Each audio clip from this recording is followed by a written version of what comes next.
Hello dear friends, welcome to Dhawan study point. और मैं Sunil, GST inspector 2022 batch selected. आप सभी से यहाँ पर कुछ हम लोग यहाँ पर इंपॉर्टेंट बातें मैं आपसे करने वाला हूँ। एसएससी सीजीएल 2024 आप लोगों ने सभी ने काफ़ी लोगों ने दिया होगा यहाँ पर, और काफ़ी सारे स्टूडेंट यहाँ पर सेलेक्टेड हो गए होंगे प्री के अंदर अकॉर्डिंग टू मार्क्स। यहाँ पर उनका स्कोर जो है वो 140 प्लस होगा, 135 प्लस होगा। तो उन्हें यहाँ पर एक लग गया होगा कि हाँ, हमारा प्री तो क्लियर हो जाएगा, अब हमें मेंस पर फोकस करना है। लेकिन कुछ स्टूडेंट यहाँ पर ऐसे भी हैं जिनका स्कोर यहाँ पर बिलो 120 आ रहा है। मैं जनरल की बात कर रहा हूँ, ठीक है, जनरल ओबीसी के आसपास की बात कर रहा हूँ। तो उन्हें यहाँ पर थोड़ी सी यहाँ पर दिक्कत ये रहती है कि अगर हमारा प्री क्लियर नहीं हुआ तो हम लोग क्या करेंगे, ठीक है। तो एक बात आप लोग यहाँ ध्यान रखना कि आपने जब भी गवर्नमेंट जॉब की प्रिपरेशन करना स्टार्ट किया था तो आपने ये तो सोचा नहीं था कि मैं सिर्फ यहाँ पर इस बार एग्ज़ाम दूंगा ये वाला, और अगर मेरा सिलेक्शन नहीं हुआ तो मैं अपनी पूरी पूरी तैयारी छोड़ दूंगा। क्योंकि आप तैयारी नहीं करोगे तो कोई और आकर के तैयारी कर करके वो जो पोस्ट है वो आपकी लेके चले जाएगा, और फिर आप लोग ज़िंदगी भर अपने घर वालों के ताने सुनते रहना, अपने रिश्तेदारों के ताने सुनते रहना, ठीक है। और अभी आपकी ये 2-3 साल की जो मेहनत है, आपकी पूरी ज़िंदगी भर की जो मेहनत है ना, उसके अंदर चार चांद लगा देगी आपकी। तो इसलिए ये 2-4 साल आप लोग अच्छे से मेहनत कर लो, ताकि आपकी पूरी की पूरी लाइफ आपकी जो है वो कम से कम उसमें ज़्यादा स्ट्रगल ना हो, और कम से कम आपकी जो फैमिली है उसको भी यहाँ पर थोड़ा सुकून मिले, उनकी भी यहाँ पर एक रेस्पेक्ट हो। और जो आपके यहाँ पर आस पड़ोसी हैं जो ताने मार रहे हैं उनका यहाँ पर आप लोग मुंह बंद कर सको बस। इसलिए हमें यहाँ पर आपको पढ़ाई करनी है, और हमें कोई भी एक ड्रीम जॉब हमारी जो भी है उसको हमें लेना ही लेना है यहाँ पर। तो मैं आपसे ये कहूँगा कि अभी आप लोग बिल्कुल हिम्मत मत हारना। बहुत सारे लोग हैं यहाँ पर जो सीजीएल 2024 का प्री दिया, उनके मार्क्स कम आ रहे हैं, उन्हें लग रहा है कि अब तो मेरा सिलेक्शन हुआ नहीं तो आगे भी कैसे होगा। एक बात रखना, आपने चाहे 1 साल पढ़ाई करी, आपने चाहे 2 साल पढ़ाई कर रही है, फिर भी आपका सीजीएल प्री नहीं निकला, और आप सोचते हैं कि मैं अब तैयारी छोड़ दूंगा तो यहाँ पर मेरा कुछ अच्छा हो जाएगा, मैं कोई और काम कर लूँगा। कोई भी आप नया काम करोगे तो उसके अंदर आप फिर टाइम दोगे, और क्या गारंटी कि आप उसमें सक्सेस हो यहाँ पर। तो इसलिए वो जिसने आपने यहाँ पर टाइम दिया है सीजल को, 1 साल 1.5 साल आपने ख़राब करी है यहाँ पर। और ऐसा नहीं कि आपने वो ख़राब करी है, आपने यहाँ पर 1.5 साल जो मेहनत करी है मैथ्स, रीजनिंग, इंग्लिश, जीके के अंदर, वो अभी भी आपके अंदर समाई हुई है आपके अंदर। तो आप उसको यूटिलाइज़ करिए, और आप लोग उसको मतलब और अच्छे से उसको प्रिपेयर करिए, ताकि आप जब नेक्स्ट आपका सीजल 24 के बाद में जो 25 वाला एग्ज़ाम होगा उसके अंदर आप अच्छा स्कोर कर सको। तो मैं आपको यहाँ पर बताने वाला हूँ सीजीएल 2025 के अंदर आपकी क्या एक प्रॉपर आपकी जो तरीका क्या होना चाहिए पढ़ने का, कौन कौन से आपके सब्जेक्ट है। जो नए स्टूडेंट हैं यहाँ पर वो भी इस वीडियो को ज़रूर देखें, और जो पुराने हैं वो तो यहाँ पर देख ही रहे हैं यहाँ पर, ठीक है। तो आपको अब क्या करना है, देखो आपका प्री कब तक हो सकता है ये भी मैं आपको बताने वाला हूँ।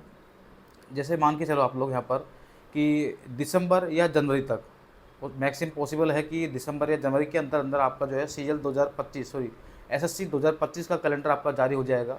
उसके अंदर आपके जितने भी एग्ज़ाम होते हैं, आपके सीएचएसएल, एमटीएस, सीपीओ, सीजीएल, ठीक है, फेज़ 7, फेज़ 11 जो भी आपको होता है यहाँ पर एग्ज़ाम वगैरह, तो उनका पूरा का पूरा एक डिटेल कैलेंडर आपके पास में आ जाएगा। उसमें आपकी डेट भी यहाँ पर मेंशन होगी। तो अगर हम बात करें कि सीजीएल 2025 यहाँ पर कब तक होगा, तो आप ये मान के चलो कि लगभग जुलाई अगस्त के आसपास मान के चलो आप लोग, ठीक है, या सितंबर में हो जाएगा मैक्सिमम आपका फ्री।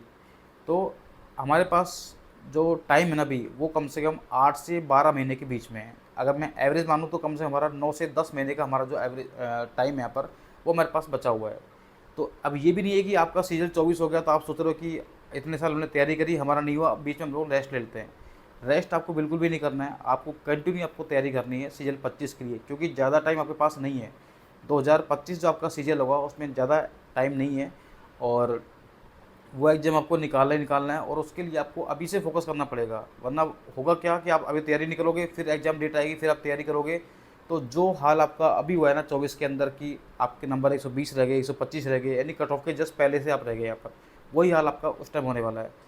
तो ये जो ये टाइम है ना, आपको उसको यूटिलाइज़ करिए, और ये सोचिए कि मुझे स्कोर इतना करना है कि मुझे कभी कट ऑफ देखनी ना पड़े किसी की भी, बस मैं फ्री हो और बेंच की में लग जाऊँ यहाँ पर, ठीक है।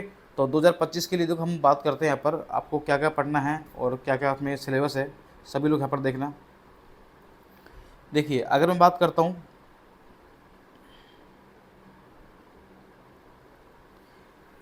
तो एसएससी सीजीएल 2025 की ये बात कर रहा हूँ, तो सबसे पहला आपका एग्ज़ाम होता है टीयर 1 आपका, ठीक है, फ्री आपका एग्ज़ाम होता है यहाँ पर। तो इसमें क्या होगा, आप ये मान के चलो कि दिसंबर या जनवरी के अंदर आपका आएगा, कैलेंडर आ जाएगा, और हो सकता है कि अप्रैल मई के अंदर आपके या मार्च के अंदर आपके फॉर्म भरना स्टार्ट हो जाए आपके सीएल के, और अगस्त सितंबर तक आपके एग्ज़ाम भी हो जाएंगे। हो सकता है कि उससे भी पहले हो जाए आपके यहाँ पर एग्ज़ाम।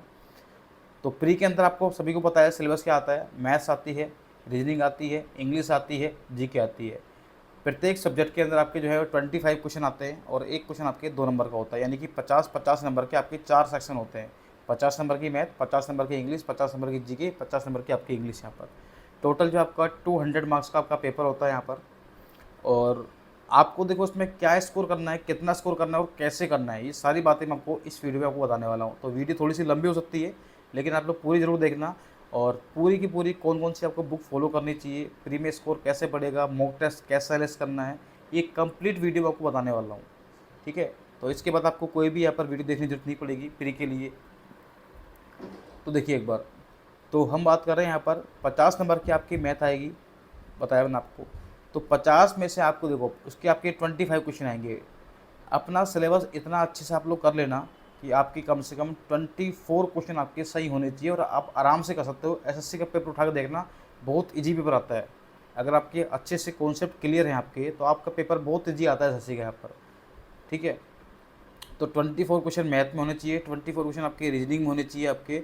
और अगर मैं बात करता हूँ आपके यहाँ पर इंग्लिश की, तो इंग्लिश में भी आप लोग यहाँ पर जैसे आपके 25 क्वेश्चन आते हैं, तो 25 में आप लोग 22 क्वेश्चन आराम से आप लोग इजीली कर सकते हैं। ठीक है, एक दो क्वेश्चन आपको हो सकता है कि आपके एरर वगैरह में गलती होगी या वो थोड़ी बहुत आ गई आपके। और जीके में आप लोग यहाँ पर 25 में से आप लोग 15 क्वेश्चन आराम से कर सकते हैं, यानी कि टोटल आपके जो अटैम्प्ट क्वेश्चन हो गए वो 85 क्वेश्चन हो गए। करेक्ट बता रहा हूँ आपको, अटैम्प्ट आपके ज़्यादा होने चाहिए, 90 का अराउंड आपके अटैम्प्ट क्वेश्चन होने चाहिए, जिसमें आपके 85 अगर आपके क्वेश्चन करेक्ट हो रहे हैं यहाँ पर, तो आपके मार्क्स बनेंगे लगभग 170। ये तो आपके ओनली राइट क्वेश्चन के हैं। फिर आप ये मान के चलो कि 170 से मान लीजिए आपने क्वेश्चन गलत भी कर दिए, 5, 6, 7, 8 क्वेश्चन भी गलत कर दिए, तो भी आपका स्कोर जो है वो 160 प्लस रहेगा। तो अपना स्कोर आप लोग इतना रखना। अब ये मत, बहुत सारे लोग ये कमेंट करेंगे कि सर इतने मार्क्स लाना पॉसिबल है? बिल्कुल पॉसिबल है, कोई बड़ी बात नहीं है, लेकिन उसके लिए आपको तैयारी अभी से करनी पड़ेगी। ये मत सोचना कि मैं जब एग्ज़ाम कैलेंडर आएगा, जब आंसर की सॉरी एग्ज़ाम डेट आएगी तब मैं तैयारी करूँगा। यही फ़र्क होता है तुम्हारे अंदर और एक टॉपर्स के अंदर। वो लगातार तैयारी करते हैं और आप लोग क्या करते हो कि सीजल 24 दिया आपने या 23 जो भी आपने पहले दिया है, एग्ज़ाम खत्म हुआ उसके बाद आपने तैयारी करना छोड़ दिया, फिर डेट आई एग्ज़ाम की, फिर तैयारी करना स्टार्ट किया। तो ये आपको गैप नहीं देना है आपको। ठीक है, लगातार मॉक लगाते रहो आप लोग, तो इतना आपको स्कोर करना ही करना है। अब बात करता हूँ यहाँ पर आपको कौन कौन सी बुक्स आपको फॉलो करनी चाहिए, कौन कौन सी आपको कोचिंग वगैरह भी आपको फॉलो करनी है या नहीं करनी, उसका भी आपको बता रहा हूँ। देखो, अगर आप यहाँ पर रिपीटर्स हैं तो मेरे हिसाब से आपको कोचिंग करने की कोई भी ज़रूरत नहीं है। जो टॉपिक आपका वीक है आप उसको यूट्यूब पर सर्च करिए, जो भी टीचर आपको पसंद आए आप लोग उससे यहाँ पर पढ़ सकते हैं। मैं यही कहूँगा, जो रिपीटर्स हैं एक बार कोचिंग कर चुके हैं, एक बार पूरा कोर्स कंप्लीट कर चुके हैं, उसको सिर्फ और सिर्फ यहाँ पर जो टॉपिक वीक है ना उस पर फोकस करना है। इसके अलावा कहीं से भी कोचिंग आपको नहीं करनी है। करना क्या है उनको, उनको सिर्फ ये करना है कि आपको सिर्फ और सिर्फ मॉक टेस्ट लगाने हैं, और आपको लगाने हैं वीक में कम से कम 3 मॉक। मैं बात कर रहा हूँ रिपीटर्स के भी, फिर कह रहा हूँ रिपीटर्स की बात कर रहा हूँ। आपको वीक में 3 मॉक लगाने हैं और उन 3 मॉक में आपको एनालाइज करना है कि मेरे नंबर कहाँ कट रहे हैं, किस टॉपिक में कट रहे हैं, उस पर आपको यहाँ पर फोकस करना है आपको। और ये मैं आपसे दावा कर रहा हूँ, अगर आप वीक में 3 मॉक टेस्ट लगाओगे एग्जाम तक, तो आपका स्कोर 150-160 नंबर आपके आराम से आने लग जाएंगे, क्योंकि मैथ्स रीजनिंग एक ऐसा सब्जेक्ट है जो आपके मॉक टेस्ट से ही आपका काफ़ी अच्छा हो जाएगा। इंग्लिश भी आपकी अच्छी जाएगी, जीके भी आप लोग उसका जब डिटेल एनालिसिस करोगे तो उससे आपकी इच्छा हो जाएगी आपकी। 1 घंटे का पेपर होता है प्री का आपका, ये भी ध्यान रखना कि 1 घंटा पेपर देते हो तो उसके लिए एनालिसिस का टाइम भी आपका कम से कम 1 से 1.5 घंटे आपका होना चाहिए।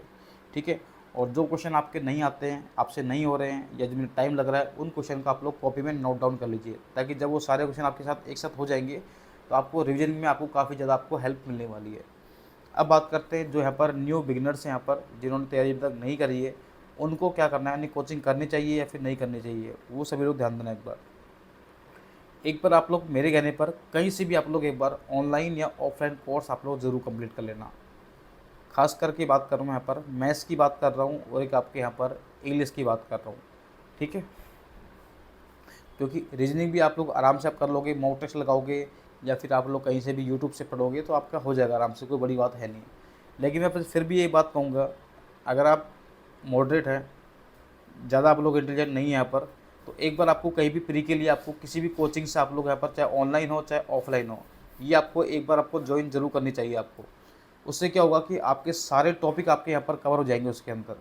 जब तक आपका सिलेबस कंप्लीट नहीं होगा तब तक आप ये एग्ज़ाम नहीं निकाल पाओगे, ये डेफिनेटली आप लोग मान के चलो इस बात को। तो एक बार कहीं भी कोचिंग, मैं ये नहीं कह रहा कि आप पर्टिकुलर यही कोचिंग करो, नहीं मैं किसी कोचिंग का प्रमोशन कर रहा हूँ, मैं सिर्फ ये बता रहा हूँ आपको, आपको जो टीचर आपको पसंद हो, जिस टीचर से आपको समझ में आए, वहाँ से एक बार आप लोग ऑनलाइन या ऑफलाइन एक बार कंप्लीट कोचिंग कर लो, और वहाँ से जो आपका सिलेबस है उसको कंप्लीट कर लो। जो मेन फोकस हमारा होना चाहिए सिलेबस कंप्लीट पर आपका। तो एक बार आपने सिलेबस पूरा कंप्लीट कर लिया, उसके बाद आपको, जैसे मान लीजिए आपकी कोचिंग हुई 3 से 4 महीने की कोचिंग होती है जैसे कि यहाँ पर, ठीक है, मैक्सिमम 3 या 4 महीने की होती है। 3-4 महीने कोचिंग करने के बाद में उसका कम से कम 2 बार आपको रिविजन कर लीजिए। फिर आप लोग देखिए कि आपकी कितनी प्रिपरेशन हो चुकी है, उसके लिए आपको क्या करना है। और ये ध्यान रखना, जब आपकी कोचिंग चल रही होगी उसी बीच में आपको मॉक टेस्ट भी आपको लगाने हैं। उस टाइम आपको वीक में आपको मात्र 2 मॉक लगाने हैं ओनली। वीक में आपको सिर्फ 2 ही मॉक टेस्ट लगाने हैं जब आप बिगिनर्स हैं, ठीक है। तो आप लोग संडे को ला सकते हैं, सैटरडे को ला सकते हैं, आप लोग 2 मॉक लगाने हैं, कैसे भी लगाओ वीक के अंदर आप लोग। तो ये आपके मॉक जाएंगे यहाँ पे। फिर उस मॉक में देखिए कि आपके मार्क, मान लीजिए आपके मार्क्स आ रहे हैं यहाँ पर 100 नंबर ही आ रहे हैं, कोई दिक्कत नहीं है। 80 नंबर आ रही है, उससे कोई फ़र्क नहीं पड़ता, क्योंकि आप अभी आपने तैयारी स्टार्ट करी है यहाँ पर। तो 80 नंबर आएंगे, घबराना आपको बिल्कुल नहीं है। आप ये देखना कि मेरे मार्क्स कहाँ कट रहे हैं, आपकी स्पीड क्यों नहीं बढ़ रही है। तो जिस टॉपिक के अंदर आपको मार्क्स कट रहे हैं ना, उस टॉपिक को आप लोग वापस आपको रिवाइज़ करना है। जैसे मैथ्स के अंदर मान लीजिए आपको ज्योमेट्री में दिक्कत आ रही है, तो ज्योमेट्री के वापस से रिवीजन करिए। जिस टॉपिक से आपके नंबर कट रहे हैं उस टॉपिक को आप लोग रिवाइज़ करिए। इंग्लिश के अंदर आपको लग रहा है कि मेरे नंबर वोकैब में नहीं आ रहे, तो वोकैब को रिवाइज़ करिए, इंग्लिश को रिवाइज़ करिए। उसके अंदर जो कॉम्प्रिहेंशन पार्ट है वो वीक है, तो आपको रीडिंग कॉम्प्रिहेंशन पार्ट जो है उसको स्ट्रॉन्ग कीजिए आप लोग, ठीक है। अब बात करना यहाँ पर आपकी बुक की बात करता हूँ, कौन कौन सी आपके लिए बुक यहाँ पर बेस्ट रहने वाली है। देखो, अगर आप यहाँ पर इंग्लिश की सबसे पहले बात करते हैं, अपने मैथ्स की बात करते हैं। तो मैथ्स मैंने आपसे कहा कि आप किसी भी कोचिंग से आपको कोर्स कंप्लीट करना है, तो या तो आप लोग उस कोचिंग की पर्टिकुलर कोई बुक होगी यहाँ पर, उसको कंप्लीट कर लीजिए, ठीक है। या फिर आप लोग कोई भी एक बुक ले सकते हैं, या तो आप लोग किरण पब्लिकेशन की बुक ले सकते हैं यहाँ पर, या आप पिनेकल की ले सकते हैं, या फिर आप लोग राकेश यादव की ले सकते हैं। आप कोई सी बुक परचेज करोगे तो उसके अंदर आपको सिर्फ और सिर्फ आपको यहाँ पर प्रीवियस आपको क्वेश्चन मिलेंगे इसके अंदर आपको, और वो सबसे ज़्यादा आपके कंपलसरी। आप देखना, आप 3 या 4 साल के पेपर उठा के आप लोग देखोगे तो पेपर का लेवल बहुत ही यहाँ पर इजी टू मॉडरेट ही आपका आता है यहाँ पर। अगर आपने एक बार अच्छे से आपने सिलेबस पूरा कंप्लीट कर लिया और लास्ट 4 साल के आपने पेपर सोल्व कर लिए ना, तो आपके 95% क्वेश्चन आपके इजीली आपके सोल्व हो जाएंगे आपके, ठीक है। यानी कि आपके मान लीजिए लगभग आपके 30 क्वेश्चन आपने करे यहाँ पर, 30 क्वेश्चन जैसे आपके मेंस में आते हैं, तो 30 में से आप लोग आराम से 26-27 क्वेश्चन तो आप इजीली आप लोग कर पाओगे यहाँ पर। प्री के अंदर भी 25 में से आप लोग आराम से 23-24 क्वेश्चन आराम से कर पाओगे एक बार, अगर आपने लास्ट 4 ईयर के पेपर आपने सोल्व कर लिए यहाँ पर। तो आप लोग यहाँ पर ये 3 बुकें, ये आपको प्रैक्टिस के लिए आप लोग ले सकते हो। एक तो आपकी किरण पब्लिकेशन हो गई, पिनेकल हो गई, या फिर आप जो राकेश यादव की बुक आती है आप लोग वो परचेज कर सकते हैं यहाँ पर। फिर बात करता हूँ रीजनिंग की। रीजनिंग की मैं आपका, एक बार आपने सिलेबस पूरा कंप्लीट कर लिया, उसके बाद में आपको क्या करना है कि कोई भी आप लोग बुक ले सकते हैं, ठीक है, प्रैक्टिस के लिए। वो आप ले सकते हैं यहाँ पर, वही किरण की ले सकते हैं, या फिर आप लोग यहाँ पर ले सकते हैं पिनेकल की ले सकते हैं। और अगर आपको बुक परचेज नहीं करनी है तो आप ये कर सकते हैं कि आपको मॉक टेस्ट आप लोग यहाँ पर लगाइए सेक्शन वाइज। आप लोग यहाँ पर मैथ्स और रीजनिंग आप लोग यहाँ पर सेक्शन वाइज मॉक टेस्ट लगा कर आप लोग इंप्रूवमेंट कर सकते हैं यहाँ पर। तो ये 2 सब्जेक्ट आपको मैंने बता दिए। अब बात करता हूँ मैं इंग्लिश की यहाँ पर। तो इंग्लिश भी आपके 3 पार्ट में यहाँ पर डिवाइड होती है। एक तो आपके कॉम्प्रिहेंशन पार्ट हो गया आपका, एक आपका वोकैब पार्ट हो गया, एक आपका ग्रामर पार्ट हो गया यहाँ पर आपका, ठीक है। तो देखिए, इसमें आपका कॉम्प्रिहेंशन पार्ट और एक आपका यहाँ पर जो वोकैब पार्ट है, इसको कोई भी टीचर आपको नहीं सिखा पाएगा। सिर्फ आपको बता देगा कि ऐसे ऐसे क्वेश्चन आते हैं, लेकिन आपको कोई भी इसको सिखा नहीं पाएगा। ये आपको खुद को ही इंप्रूवमेंट करना पड़ेगा आपको, ठीक है। तो वोकैब आपको कैसे स्ट्रॉन्ग करनी है, मैं कैसे करता था, आप फिक्स कर लीजिए डेली के आप लोग कि आपको डेली के 10 वन वर्ड अभी से याद कर लीजिए। अभी आपके पास में फ्री में आपको कम से कम 8 या 9 महीना आपके पास में है, तो ये आप लोग कर लेना। डेली के 10 वन वर्ड, 10 ईडियम और 10 आपके यहाँ पर सिनोनिम और एंटोनिम्स आपके। यानी कि आप ऐसे कर सकते हो कि 10 सिनोनिम 10 एंटोनिम आपस में दोनों पढ़ सकते हैं आप लोग, और 10 आपके यहाँ पर आपके होगी फ्रेजल वर्ब। यानी कि लगभग आप देखोगे तो लगभग डेली के आपके 40 जो वर्ड है ना, आप लोग डेली आप लोग याद कर सकते हैं जल्दी आपको। और सैटरडे संडे को आपको इनको रिवाइज भी करना है आपको। तो पर डे का आप 40 यहाँ पर करोगे तो लगभग आप देख लो यहाँ पर आपने लगभग महीने में 20 दिन भी आपने पढ़ा है यहाँ पर वोकैब आपने, तो लगभग आपके कितने हो गए यहाँ पर, आपके 800 वर्ड आपके यहाँ पर कंप्लीट आपके हो जाएंगे। और आपके पास में 8 महीने आपके पास में, तो आप देख सकते हैं कितनी सारी वोकैब आप लोग यहाँ पर इजीली याद कर सकते हैं। दिक्कत हमें जब आती है, हमें कुछ पढ़ा होता नहीं है, फिर एग्जाम टाइम में हम लोग यहाँ पर रिवाइज करते हैं चीज़ों को, और एक साथ हम लोग पढ़ने की कोशिश करते हैं, तो फिर ना तो वो चीज़ हमें याद होती है और ना ही वो चीज़ हमें रिवाइज हो पाती हैं। तो फिर एक साथ यहाँ पर पूरा प्रेशर आता है, फिर हमारा जो सिलेक्शन है उसमें हमें दिक्कत आती है यहाँ पर। तो ये तरीका आपका बेस्ट है। बाकी आप लोग यहाँ पर 40 जो मैंने आपको बताई है वो क्या आप लोग ये पर डे आप लोग यहाँ पर आराम से आपको याद करना। मैंने कहा कि वीडियो थोड़ी सी लंबी हो सकती है, लेकिन ये वीडियो आपने देख ली एक बार तो आपको कभी दिक्कत नहीं आएगी, ठीक है। रही बात आपकी जीके की, सॉरी हाँ, इंग्लिश के अंदर मैं बताया आपको वोकैब का बता दिया आपको मैंने, और एक बताया कॉम्प्रेशन पार्ट जो आपको क्या करना है। देखो कॉम्प्रेशन पार्ट के लिए या तो आप लोग कोई भी न्यूज़पेपर आप लोग पढ़ सकते हैं। अब बहुत सारे बोलते हैं कि आपको द हिंदू पढ़ना है, मैं आपको बिल्कुल रिकमेंड नहीं करूँगा। स्टार्टिंग अगर आप कर रहे हैं यहाँ पर, आप कोई सा भी इंग्लिश पेपर आप लोग पढ़ सकते हैं जो आपको उसमें लैंग्वेज आपको ईजी लगे। जैसे मैं बात करता हूँ द टाइम्स ऑफ इंडिया आपने पढ़ लिया, या आप किताब न्यूज़पेपर भी नहीं पढ़ते हैं तो आप लोग कोई भी बुक फॉलो कर सकते हैं जिसमें आपको इंटरेस्ट हो, कोई स्टोरी वाली बुक हो, ठीक है, किसी की बायोग्राफी वगैरह हो, जिसमें भी आपको यहाँ पर इंटरेस्ट हो ना, वो बुक आप लोग पढ़ सकते हैं इंग्लिश की। इंग्लिश आपको सिर्फ और सिर्फ आपको क्या करना है, आपको कॉम्प्रिहेंशन पार्ट की आपको क्या करनी है, हैबिट डालनी है, कैसे भी करके पढ़ने की रीडिंग हैबिट आपको डालनी है। और जिस दिन ये रीडिंग हैबिट आपको आ गई, आपको कोई दिक्कत आपको आएगी नहीं यहाँ पर। और आप ये भी आप नहीं करना चाहते, आपको लग रहा है कि ये सब चीज़ें मैं नहीं कर सकता, तो आप ये कर सकते हैं कि लास्ट 3-4 साल के अंदर जितने भी आपके पैसेज वगैरह आए हैं उन्हीं पैसेज को पढ़ पढ़ के आप लोग सोल्व कर लीजिए। अब हो सकता है कि आपको स्टार्टिंग में दिक्कत आए, बिल्कुल ज़्यादा ही दिक्कत आ रही है, उनके लिए क्या करना है, आपने मान लीजिए प्रीवियस ईयर कोई आपने पैसेज उठाया, आपने उसको क्या करिए, गूगल पर सर्च करिए, पूरे को कॉपी करके वहाँ डाल दीजिए, वो पूरा आपका हिंदी में आ जाएगा आपका। उस पैसेज के आप लोग एक बार हिंदी पढ़िए, फिर वापस से आप लोग उसको रिवाइज करिए इंग्लिश के अंदर, और फिर आपके उसको सोल्व करिए क्वेश्चन को इंग्लिश के अंदर। तो कहीं ना कहीं आपको धीरे धीरे आपकी हैबिट जो है ना वो इंग्लिश के अंदर चेंज हो जाएगी, और आपको मज़ा भी आएगा पढ़ने के अंदर। स्टार्टिंग में आप लोग कर सकते हैं कि उसको एक बार हिंदी में आप लोग कन्वर्ट करके पढ़िए, फिर इंग्लिश में पढ़िए, फिर उसके आप लोग क्वेश्चन सोल्व करिए। ये चीज़ आपको करके देखिए, डेफिनेटली जिसका कॉम्प्रिहेंशन पार्ट कमज़ोर है ना वो स्ट्रॉन्ग हो जाएगा आपका यहाँ पर, ठीक है।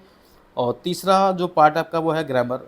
तो ये तो आप लोगों को किसी भी टीचर से आप कर सकते हैं या फिर यूट्यूब से पढ़ सकते हैं, जैसे नाउन, प्रोनाउन, एडवर्ब, एडजेक्टिव, ये आपको टॉपिक पढ़ने पड़ेंगे एक बार, चाहे खुद से पढ़ो चाहे किसी टीचर से पढ़ो। तो इंग्लिश के लिए भी आप लोग यहाँ पर कोई कोचिंग वगैरह जो है ऑनलाइन वगैरह आप लोग आप दे सकते हैं यहाँ पर, ठीक है। तो ये था आपका प्री का, तो ये आपको प्री के अंदर करना ही करना है आपको। बात करते हैं जीके की। तो जीके के अंदर देखो आपको सबसे ज़्यादा फोकस करना है आपको हिस्ट्री और पॉलिटी पर, ठीक है, और एक स्टेट जीके। ये 3 सब्जेक्ट ही अपने आप के अंदर ही सबसे बड़ा मेजर पार्ट है आपके जीके मार्क्स लाने के। और चौथा है आपका यहाँ पर करंट अफेयर। ये पढ़ लीजिए, इतना काफ़ी है आपके लिए। अभी कब, ऐसा नहीं कि ये बहुत कम है, ये बहुत ज़्यादा है, ठीक है। इसी के अंदर आपकी पूरी जीके निपट के आ जाती है आपकी। और इसके अलावा साइंस पार्ट आपका है ही, ठीक है। तो जिसको साइंस में दिक्कत आती है वो साइंस छोड़ सकता है, वैसे आपको छोड़नी चाहिए नहीं, क्योंकि साइंस के अंदर भी काफ़ी बार इतने आसान क्वेश्चन आते हैं, आप लोग कर सकते हो यहाँ पर। तो इन सब का एक ही सहारा है कि आपको एक बुक आती है लूसेंट, ठीक है।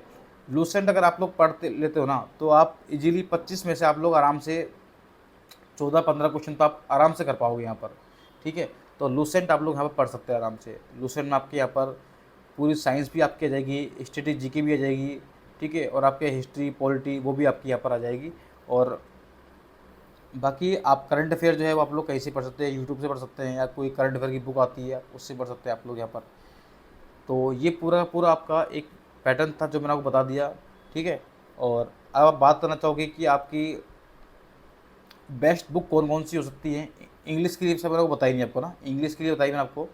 तो अगर आप ग्रामर के लिए आप देख रहे हैं यहाँ पर, तो ग्रामर के लिए मैं यहाँ पर या तो आप नीतू मैम की जो वॉल्यूम वाली बुक है यहाँ पर वो आप परचेज़ कर सकते हैं, या इससे भी अगर कोई आपको बेस्ट बुक देखनी है ग्रामर के लिए तो मैं जो फॉलो करता था वो थी यहाँ पर, कौन सी बुक थी, मिरर ऑफ कॉमन एरर, ये बुक है, ठीक है। इसको आप लोग परचेज कर सकते हैं, मिरर ऑफ कॉमन एरर। आप कहीं भी सर्च करोगे आपको बुक मिल जाएगी आपको, ठीक है।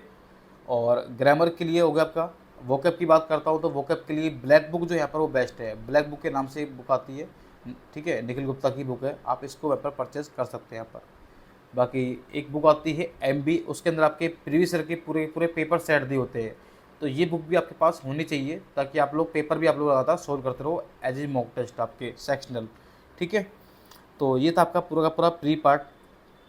अब बात करते हैं प्री में आपको स्कोर कैसे करना है, कितने कितने मार्क्स आपको आने चाहिए। देखो प्री में आपके, मैं बात करता हूँ मैथ्स के अंदर, देखो 25 क्वेश्चन आते हैं मैथ के, तो 25 में से आपके 24 क्वेश्चन आपके होने चाहिए, इतनी तैयारी आपकी होनी चाहिए। इससे कम आ रहे हैं तो आपकी तैयारी में कहीं ना कहीं कमी है, ठीक है। रीजनिंग में आपके 25 में से आपके 24 क्वेश्चन आपसे होने चाहिए। इंग्लिश में आपके 25 में से आपके 22 क्वेश्चन कम से कम होने चाहिए आपके, और जीके के अंदर भी आपके 25 में से 15 क्वेश्चन होने चाहिए, यानी कि टोटल बात करो तो आपके 85 क्वेश्चन आपके सही होने चाहिए आपके। ठीक है, मैं बात करूँ बिल्कुल आपकी तैयारी शानदार होनी चाहिए। मैं ये नहीं कह रहा कि आपका सिलेक्शन होगा या नहीं होगा, ऐसा आपको कन्फ्यूजन में नहीं रहना है। ठीक है, आपके पास 8 या 9 महीने हैं, आराम से तैयारी करो, लेकिन ये टाइम आप दोगे ना तो ये सोच के देना कि ये टाइम मैं इतना दूंगा कि मोरा मुझे कभी भी यहाँ पर दोबारा पीछे मुड़ के नहीं देखना पड़ेगा। इतने मार्क्स मैं लेकर आऊँगा यहाँ पर, मुझे कभी कट ऑफ की वीडियो मुझे देखनी नहीं पड़ेगी यहाँ पर। तो 85 क्वेश्चन सही होंगे तो आपके 170 आपके नंबर आएंगे। और अगर मान लीजिए थोड़े बहुत क्वेश्चन गलत हो भी गए, 4-5 क्वेश्चन गलत हो गए, तो भी आपका स्कोर 160 के अराउंड आपका रहेगा ही रहेगा आपका। और भी ज़्यादा गलती कर लोगे तो 150 आपका स्कोर रहेगा। तो कहने का मतलब ये है कि आपका टारगेट इतना होना चाहिए 170 कम से कम, बता रहा हूँ आपको यहाँ पर, ताकि आपके कुछ क्वेश्चन नेगेटिव भी हो जाए तो आप लोग यहाँ पर आपके पास में ये तो हो कि हाँ मेरा प्री क्लियर हो जाएगा। वरना आप लोग हमेशा रिस्क में रहोगे कि मेरा सिलेक्शन होगा या नहीं होगा। फिर आप लोग यूट्यूब पर वीडियो सर्च करोगे कट ऑफ वाली वीडियो, फिर आपको टेंशन होगी थोड़ी सी यहाँ पर, तो वो चीज़ आपके नहीं होनी चाहिए यहाँ पर। ठीक है, फिर वैसे ही आपका सीजल मेंस की बात करता हूँ यहाँ पर। तो मेंस के अंदर क्या, अब जो आपने प्री के अंदर पढ़ा है वही आपका मेंस में आता है आपका। तो मेंस के अंदर आपको पता है कि वही मैथ्स आएगी, वही रीजनिंग आएगी, वही इंग्लिश आएगी, वही जीके आएगी। पहले कंप्यूटर वाला पार्ट ऐड हो जाएगा, उसमें आप लोग कंप्यूटर वाले पार्ट में तो आप लास्ट के 10 दिन भी पढ़ लोगे तो भी आप लोग पास हो जाओगे। वो भी मैं आपके लिए अलग से एक वीडियो बना दूंगा कैसे पढ़ना है, तरीका सही होना चाहिए। वरना लोग एक ही महीने 2-2 महीने पढ़ते हैं, वो भी फेल हो रहे हैं यहाँ पर कंप्यूटर के अंदर। ठीक है, तो वो तरीके मैं बता दूंगा आपको। तो मेंस में आपको क्या करना है, देखो 30 नंबर आपके 2 सेक्शन में आपका होता है। पहला सेक्शन होता है मैथ्स और रीजनिंग का, 30 क्वेश्चन मैथ के आते हैं, 30 क्वेश्चन आपके रीजनिंग के आते हैं। टाइम होता है आपका 1 आवर का, 1 घंटे का आपका। तो ये 60 क्वेश्चन आपके आते हैं। वैसे सेकेंड आपका सेक्शन होता है इंग्लिश और जीके का। इंग्लिश के 45 क्वेश्चन आते हैं, जीके के 25 क्वेश्चन आते हैं। टोटल आपके कितने हो गए, 70 क्वेश्चन। एक क्वेश्चन 3 नंबर का होता है, यानी कि 210 नंबर का। पहला सेक्शन आपका था 60 क्वेश्चन, एक क्वेश्चन 3 नंबर का, यानी कि 180 मार्क्स। तो 180 और आपका 210, ठीक है, 210। तो टोटल जो आपका यहाँ पर हो गया, आपका कितना हो गया बताइए, 390। तो 390 नंबर का आपका पेपर होता है। और आपको टारगेट जो करना है ना, वो कम से कम आपको टारगेट करना है कितने का, 390 में से आपको 330, 40, 50, 350 तक आप टारगेट करिए, ताकि आपका स्कोर जो है वो 340 या 330 तक आपका स्कोर आ जाए, और आपकी जो आपकी ड्रीम पोस्ट है वो आपको यहाँ पर मिल जाए आपको। ठीक है, तो जो आपने प्री के अंदर पढ़ा है वही मेंस के अंदर है, बस आपको वही आपको मेंस में मौके लगाने हैं। वही बुक है, वही सब कुछ है, वही स्ट्रेटजी है, कोई अलग नहीं है। तो जितना स्कोर आप लोग प्री में अच्छा करोगे ना, आपको फ़ायदा पूरा मिलेगा मेंस के अंदर। कैसे मिलेगा देखिए, एक बार सपोज करिए कि 2 स्टूडेंट हैं, एक की प्री के अंदर नंबर आए 140, एक के आए प्री के अंदर 170, दोनों ही जनरल कैटेगरी से हैं। तो मेंस में सबसे ज़्यादा जो कॉन्फिडेंस होगा वो किसको होगा, डेफिनेटली 170 वाले को, क्योंकि वो ऑलरेडी काफ़ी यहाँ पर पढ़ चुका है भाई। ठीक है, तो डेफिनेटली उसको ज़्यादा फ़ायदा होने वाला है यहाँ पर, आपका कॉन्फिडेंस भी आपका बिल्डअप होगा यहाँ पर। तो इसलिए कोशिश करिए कि आपका मैक्सिमम जो सिलेबस है, मैक्सिमम जो कंटेंट आप प्री में पढ़ लो। मेंस में सिर्फ आपको इतना हो कि हमें सिर्फ मॉक लगाने और अपना स्कोर बिल्डअप करना है पोस्ट के लिए यहाँ पर। ये बात आप लोग ध्यान रखना है यहाँ पर। तो ये एक पूरी कंप्लीट वीडियो थी जो मैंने आपके लिए बना दी है। ठीक है, अगर आपको वीडियो पसंद आई तो वीडियो को शेयर जरूर कर देना। थोड़ी वीडियो लंबी है लेकिन आपके लिए बहुत ज़्यादा हेल्पफुल है आपकी यहाँ पर। ठीक है, तो मिलते हैं नेक्स्ट वीडियो में, जब तक के लिए bye bye, thank you so much, जय हिंद।